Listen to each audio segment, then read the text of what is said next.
مخ په وړاندې به ځو او هغه ټولنه به جوړوو چې په هغې کې د سړي څخه د سړي استثمار نه وي.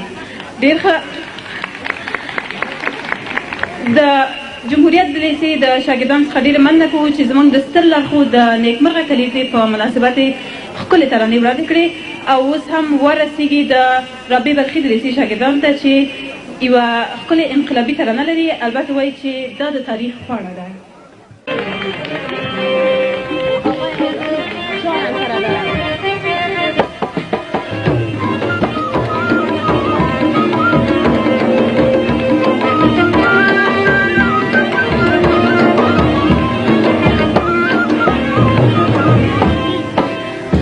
د تاریخ پاڼه ده دا مزدوران جوړوي آغازاده یې نشي دا کارګران جوړوي. دا د تاریخ پاڼه ده دا مزدوران جوړوي آغازاده یې نشي دا کارګران جوړوي.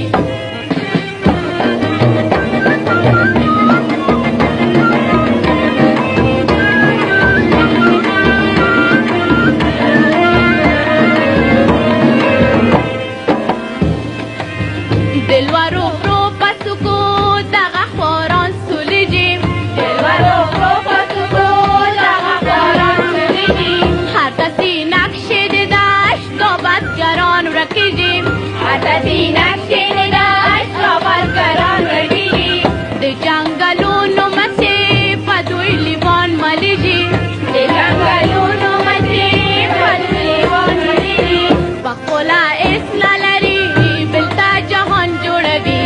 دا د تاریخ پاڼه ده دا مزدوران جوړوي. دا د تاریخ پاڼه ده دا مزدوران جوړوي آغازاده یې نشي دا کارګران جوړوي.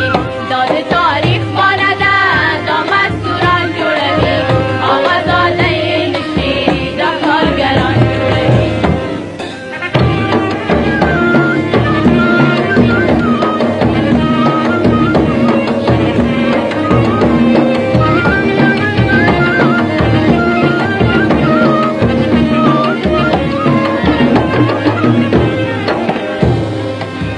چاودلې